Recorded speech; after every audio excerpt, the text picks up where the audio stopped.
Congratulations. Over here. So how does it feel, first of all, to not just get a win, but to be back in the octagon?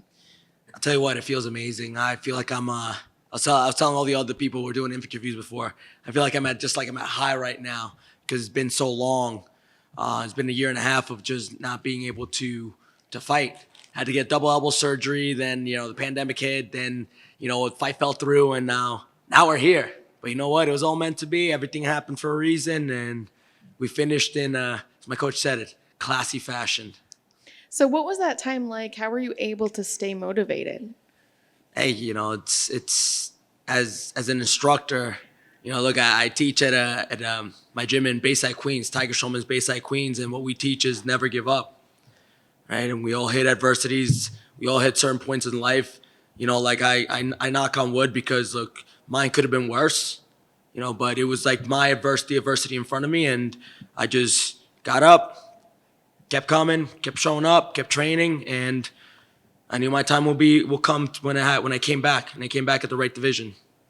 And were you worried this fight week that maybe something would happen? I mean, with all that luck and all that, or bad luck, I guess. Were you worried, or was there a feeling of this is happening, this is real? Not at all. Going into this, I was just in a whole different mindset, and I was just focused. I'm like, let's get this. Let's come back strong. Now, with the performance, was there anything about your opponent that surprised you?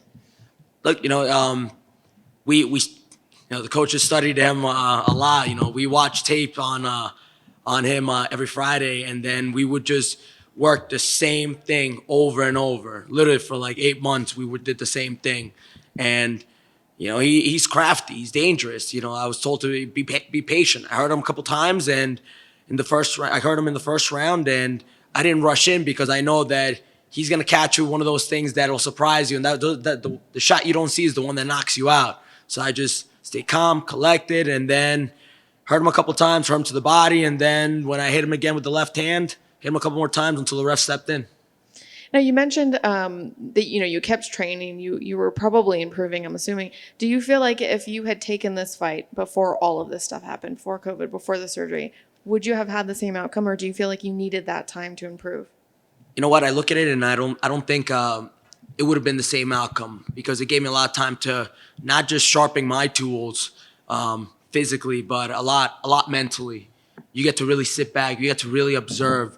You get to really, like, it's like, most people say step out of the box. I was just like, I took like 100-mile hike just to see what was going on and what could I do better? How can I improve?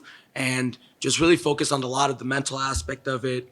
And then when we made the choice, like, all right, we're going to bantamweight. We're going to do this right. We're going to come back strong. Everything was in place. Everything happened the way it should have happened. Thank you. Thank you. Julio. What's up? Good. What's up, man? Congratulations. Was there any ring rust in the octagon tonight? I didn't feel any. Look, I'm constantly training. I'm constantly in the mode. Every day for me, it's a fight. I mean, look, it's a fight just to get out of bed for most people. So every day we choose to win those small battles, and knowing that I had this fight in front of me, and knowing that of what it had, the adversity that I had, trying to get to this fight, I wasn't going to let anything stop me. So I was just in the zone. Do you think the stoppage was a little bit early, or do you think it was just? You know what? People can say it's early. People can say it's late. The ref stepped in. I just did my job. I just punched until either they stopped it, or if he were dropped, I just kept going. I did my job. Sure did. Talk about the drop to bantamweight, because, I mean, you started your career in bantamweight and you had a lot of fights at bantamweight, and you went up to featherweight. I guess, how was the cut? You know what? The cut was super smooth. Super smooth. I was a little nervous at it because I hadn't done it in a while, but it went great. Super smooth, and 135 and a half on the dot. They read that number. I'm like, I believe business.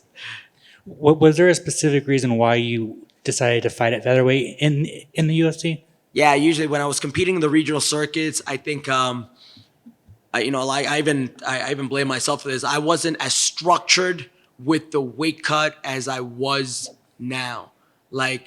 And look, through years, it's like you learn.